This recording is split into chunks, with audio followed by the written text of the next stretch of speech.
Hello everyone, मेरा नाम है नवीन और एक बार फिर से मैं आपका स्वागत करता हूं हमारे यूट्यूब चैनल पर जिसका नाम है अनसर्टेन डाउट्स। आज हम बात करने वाले हैं क्लास 10 सब्जेक्ट साइंस का एक लेसन है इलेक्ट्रिसिटी, उसमें लेक्चर नंबर ये तीसरा है हमारा। आज हम डिस्कस करेंगे ओम के नियम के बारे में, रजिस्टेंस मतलब प्रतिरोध क्या होता है, वी कर्व मतलब वोल्टेज और करंट का जो कर्व होता है उसके बारे में डिस्कस करेंगे, उसके ग्राफ के बारे में जानेंगे। रजिस्टिविटी जिसे हिंदी में बोलते हैं प्रतिरोधकता, इसके बारे में समझेंगे। और इफ़ेक्टिव थिंग्स मतलब प्रतिरोध को कौन कौन से कारक इफ़ेक्ट करते हैं इनके बारे में जानेंगे। तो बिना समय गवाए चलिए शुरू करते हैं। तो आज हमारा पहला टॉपिक है ओम का नियम। हेडिंग डाल लेते हैं ओम का नियम। ओम का नियम, इसका एक स्टेटमेंट है। इन्होंने एक स्टेटमेंट दिया वोल्टेज और करंट को लेके, वो स्टेटमेंट बहुत फेमस हुआ। उस स्टेटमेंट में इन्होंने कहा कि अगर एक चालक तार है, क्या है, एक चालक तार है, तो इस चालक तार के दोनों एंड पर, दोनों एंड का मतलब दोनों अंत पर, एक अंत ये होगा दूसरा अंत ये होगा, इन दोनों के अंत पर जो भी विभवांतर होगा, इन दोनों के अंत पर, सॉरी माफ़ करिएगा, इस चालक तार के दोनों अंत पर जो भी विभवांतर होगा, जो भी विभवांतर का मतलब आपको पता है, विभवांतर का मतलब क्या होता है, वोल्टेज। तो उनका कहना था कि जो भी विभवांतर होगा वह किसके अनुक्रमानुपाती होगा, बह रहे धारा के अनुक्रमानुपाती होगा। तो इन्होंने कहा था, इनका स्टेटमेंट में लिख देता हूँ, नियत ताप पर, नियत ताप पर किसी चालक तार के दोनों सिरों पर उत्पन्न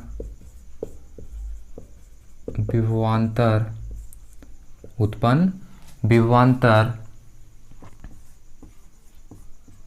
बह रहे धारा के अनुक्रमानुपाती होगी। फिर से एक बार इसको समझते हैं। किसी चालक तार में कब नियत ताप मतलब प्रेशर क्या होना चाहिए, कांस्टेंट होना चाहिए। किसी नियत ताप पर किसी चालक तार के दोनों सिरों पर उत्पन्न, दोनों सिरे, एक सिरा ए हो गया दूसरा सिरा बी हो गया, दोनों सिरों पर उत्पन्न विभवांतर बह रहे धारा के अनुक्रमानुपाती होगी। तो हम यहाँ पे मानते हैं कि बह रही धारा कौन सी है, आई। बह रही धारा क्या है, आई है। और उत्पन्न विभवांतर जिसे हम वोल्टेज बोलते हैं, प्रोपोर्शनल किसके होगा, आई प्रोपोर्शनल वी, मतलब बह रही धारा किसके अनुक्रमानुपाती होगी, वोल्टेज के अनुक्रमानुपाती होगी। यही रिलेशन किसने दिया था, ओम ने दिया था, और इसी को क्या बोलते हैं, ओम का नियम कहते हैं। सही तौर पे ये है, लेकिन जब इसकी आगे गणितीय व्याख्या करते हैं, तो गणितीय व्याख्या जब हम करते हैं तो उसमें क्या देखते हैं, उसमें हम पाते हैं कि आई प्रोपोर्शनल वी, और हमको पता है जब कोई प्रोपोर्शनल हम हटाते हैं तो एक कांस्टेंट लगाते हैं। वो कांस्टेंट क्या था, वो कांस्टेंट था I is equals to 1/r। यही 1/r क्या है, कांस्टेंट, और इधर v। इसको और आसान करेंगे तो r इधर दूसरे साइड में पक्षांतर कर दें तो ये क्या आ जाएगा, I R is equals to v, और इसी को हम लिखते हैं v is equals to I R. क्या लिखते हैं इसी को, v is equals to I R. यहाँ पे v क्या है, v है वोल्टेज, v क्या है, वोल्टेज, v क्या है, वोल्टेज। I क्या है, करंट मतलब विद्युत धारा या फिर धारा। R क्या है, प्रतिरोध, क्या है R, प्रतिरोध है। इतना समझ में आ गया होगा आप लोगों को। इसको नोट करना चाहे नोट कर लीजिए वीडियो पॉज करके। अब हम आगे बढ़ते हैं। चलिए,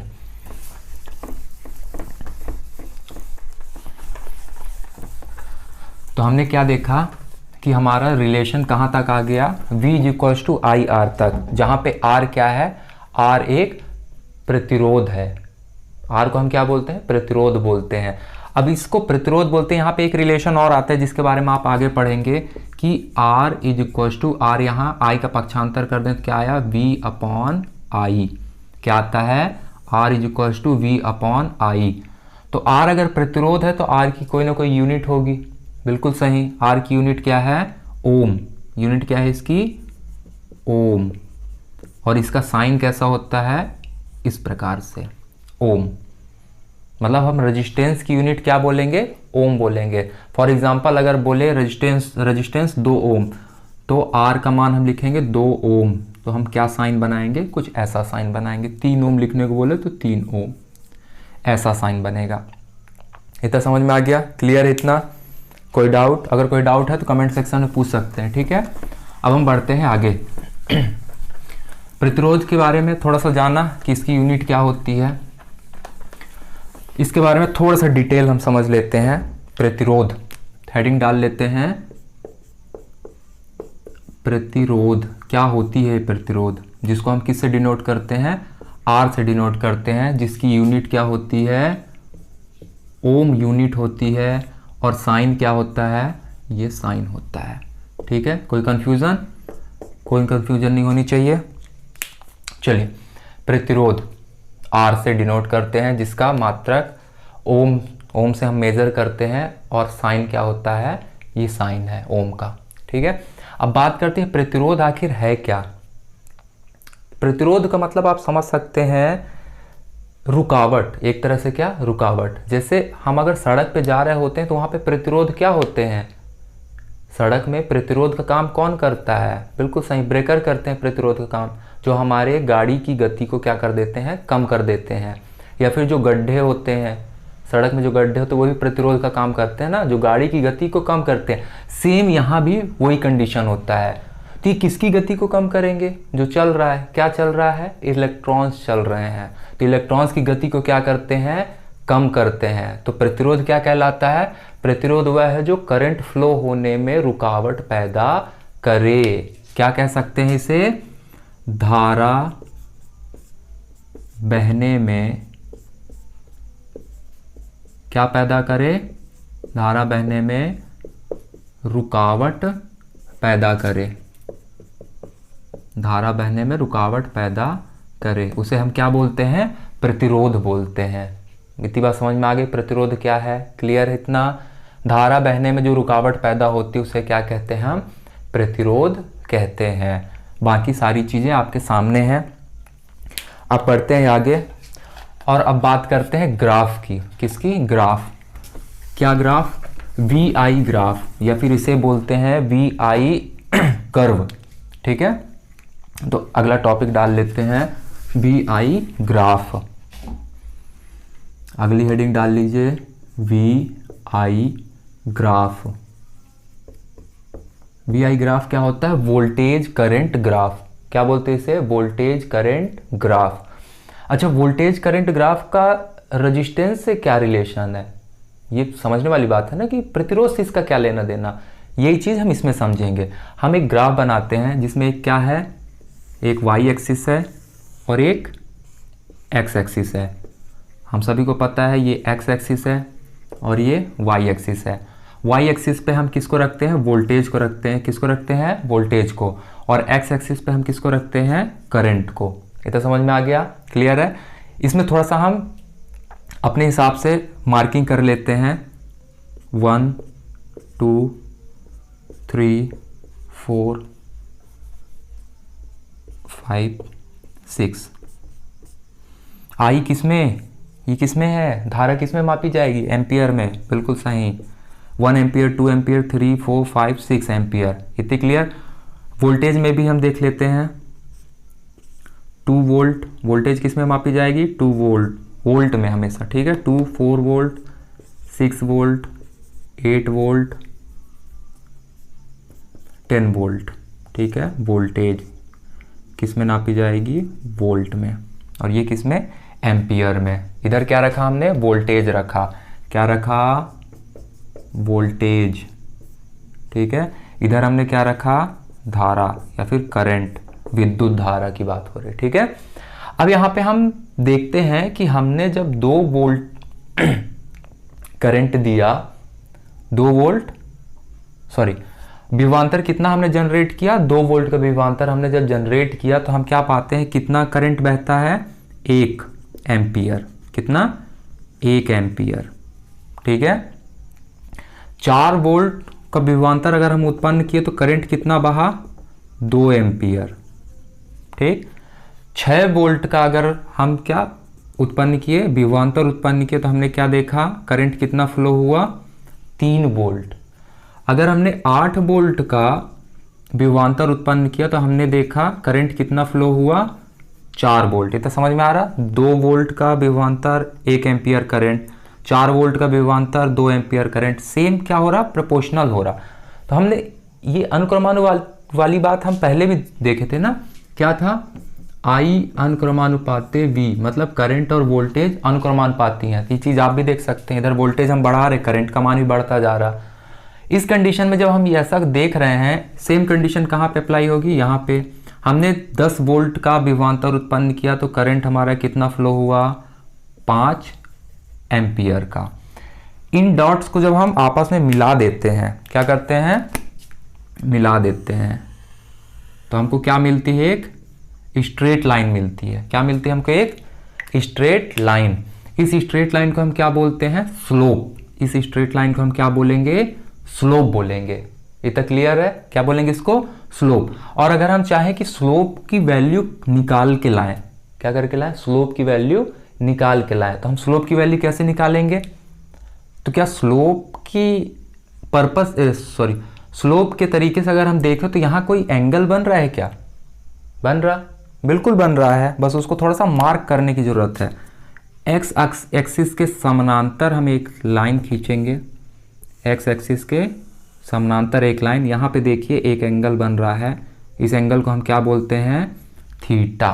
क्या बोलते हैं, थीटा। सेम प्रोसीजर यहाँ से भी हम एक लाइन परपेंडिकुलर गिराएंगे, किस पे, जो एक्स अक्ष के समानांतर है, ठीक है। अब यहाँ पे जो थीटा बन रहा है, तो थीटा के सामने का जो भाग होता है उसे हम क्या बोलते हैं, लंब। इंग्लिश में क्या कहते हैं, परपेंडिकुलर, ठीक है। ये नीचे वाली जो लाइन है इसे हम क्या बोलेंगे, बेस, हिंदी में आधार। और ये लाइन क्या कहलाएगी, ये वाली भुजा क्या कहलाएगी, कर्ण, इंग्लिश में हाइपोटेनस, कर्ण। अब बात करें अगर स्लोप की, तो स्लोप क्या होता है, ये स्लोप को हम क्या बोलते हैं, स्लोप को हमेशा बोला जाता है tan थीटा। क्या बोला जाता है स्लोप को, tan थीटा। और आपको पता है tan theta is equals to क्या होता है, tan theta is equals to लंब बटे आधार, यही होता है ना, परपेंडिकुलर अपॉन बेस।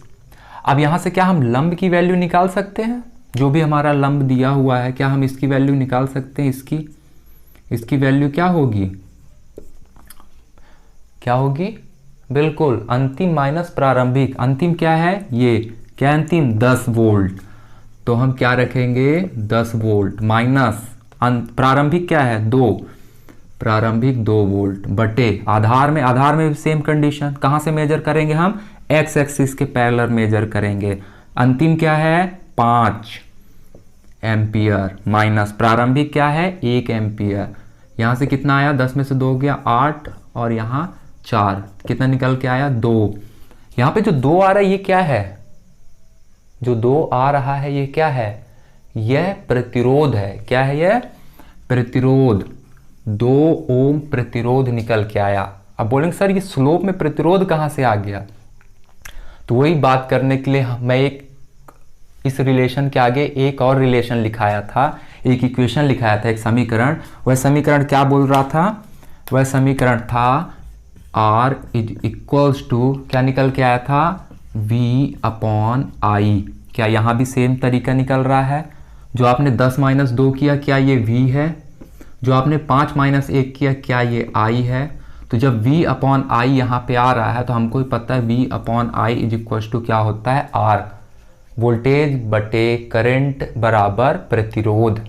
तो ये 2 क्या आएगा, प्रतिरोध। तो हम क्या कह सकते हैं कि वी आई ग्राफ में जो ये स्लोप है, यह स्लोप क्या प्रदर्शित करता है? तो यह स्लोप प्रदर्शित करता है क्या?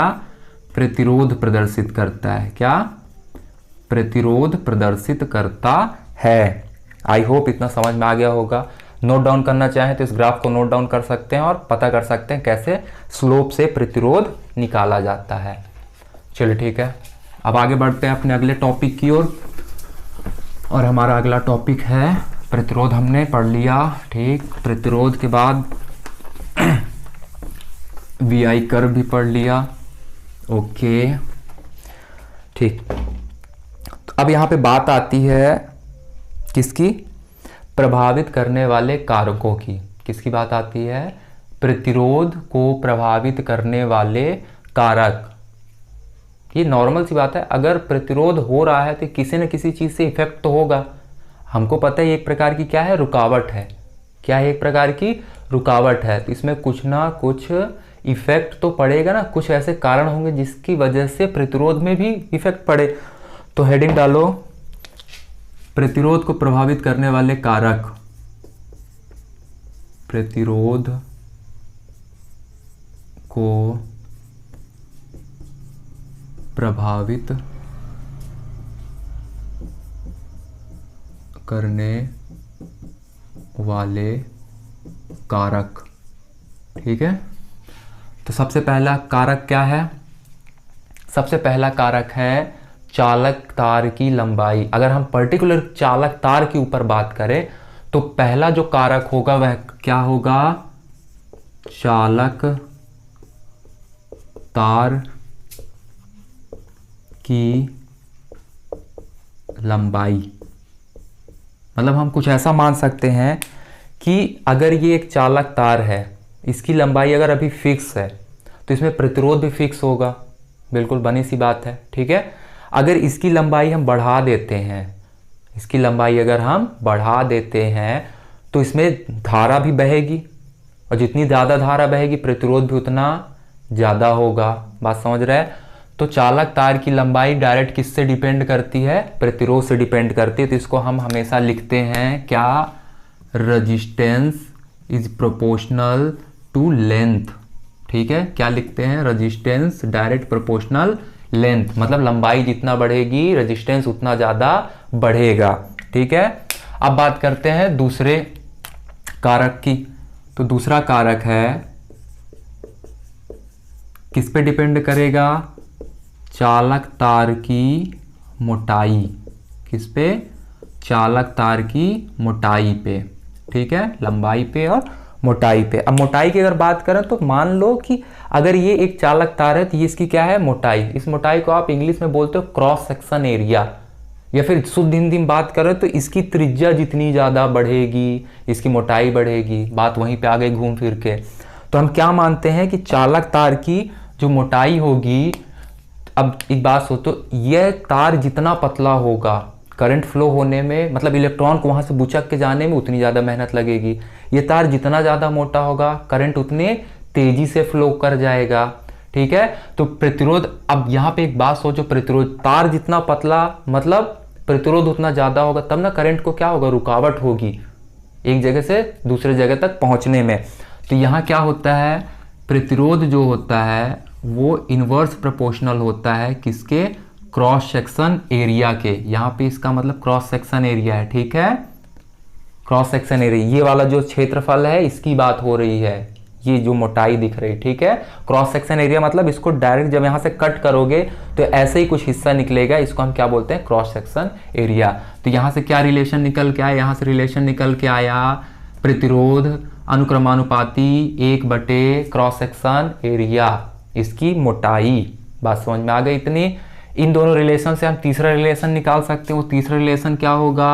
आर प्रोपोर्शनल, दोनों को मिला दो तो L/A।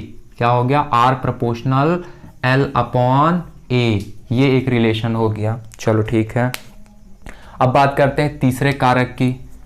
तो यहाँ पे तीसरा कारक क्या है हमारा? तीसरा कारक है चालक तार का पदार्थ। चालक तार का पदार्थ, इसको बहुत अच्छे से समझो। यहाँ से एक नया टर्म निकल के आएगा, चालक तार का पदार्थ, जिसको हम इंग्लिश में बोलते हैं मटेरियल। अब चालक तार का पदार्थ कई प्रकार के होंगे।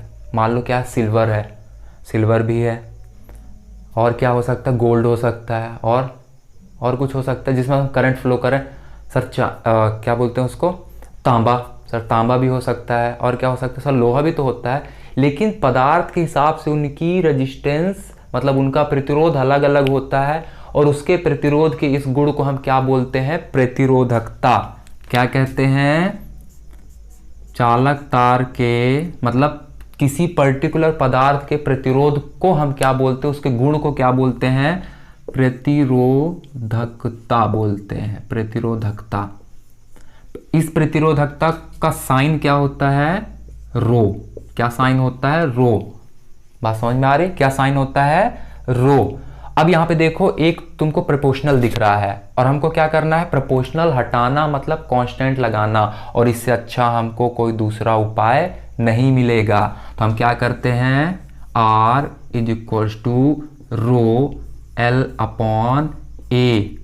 सारी चीजें यहाँ पे क्या कर दी गई, फिट कर दी गई। तो R is equals to rho L upon A। यहाँ से हम देखते हैं एरिया बढ़ाने पे रेजिस्टेंस बढ़ेगा, लेंथ बढ़ाने पे रेजिस्टेंस बढ़ेगा, सॉरी माफ करना, एरिया कम करने पे रेजिस्टेंस बढ़ेगा, लेंथ बढ़ाने पे रेजिस्टेंस बढ़ेगा, और रो भी डायरेक्ट ही प्रोपोर्शनल है, मतलब रो का सीधा सीधा असर पड़ेगा किस पे, प्रतिरोध पे। इतनी बात समझ में आ गई। चालक तार का पदार्थ डायरेक्ट इन्वॉल्व रहेगा किसके साथ, प्रतिरोध के साथ।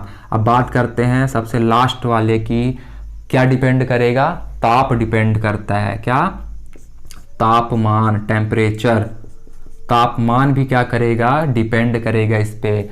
अब बात अगर करें, टेम्परेचर अगर बढ़ा दिया जाए, जब टेम्परेचर क्या किया जाए, बढ़ा दिया जाए, तो आप एक बात सोचिए, जब टेम्परेचर बढ़ाया जाएगा तो चालक तार के अंदर जो इलेक्ट्रॉन है वो क्या करेंगे, ज़्यादा वाइब्रेट करने लगेंगे। जब ज़्यादा वाइब्रेट करने लगेंगे तो करंट क्या होगा, कम फ्लो होगा। जब करंट कम फ्लो होगा तो स्वाभाविक सी बात है, प्रतिरोध भी क्या हो जाएगा, क्या होगा, प्रतिरोध। बिल्कुल सही, आगे बात समझ में। चलो, तो प्रतिरोध को प्रभावित करने वाले कारक कौन कौन से हैं, लंबाई है, मोटाई है, मतलब उसका क्रॉस सेक्शन एरिया, चालक तार का जो पदार्थ होगा वो भी डिपेंड करेगा, चांदी है, तांबा है, गोल्ड है, लोहा है, क्या है, वो भी डिपेंड करेगा चालक तार का पदार्थ। ठीक है। उसके बाद जो चालक तार का जो पदार्थ का प्रतिरोध होता है, वो जो गुण होता है, उसी गुण को हम क्या बोलते हैं, प्रतिरोधकता, जिसको रो से डिनोट करते हैं। और अच्छा, जब प्रतिरोधकता की बात आ ही गई है, रो से डिनोट करते हैं, तो इसका कुछ ना कुछ यूनिट होगा। तो प्रतिरोधकता की यूनिट क्या होती है, प्रतिरोधकता की यूनिट होती है ओम मीटर। क्या होती है, ओम मीटर। आगे बात समझ में, कोई दिक्कत नहीं। तो प्रतिरोधकता की यूनिट क्या होती है, ओम मीटर।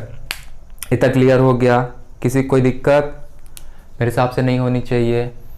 आज के लेक्चर में हमने देखा ओम का नियम, रेजिस्टेंस, रेजिस्टिविटी, VI कर्व, और इसको प्रभावित करने वाले कारक।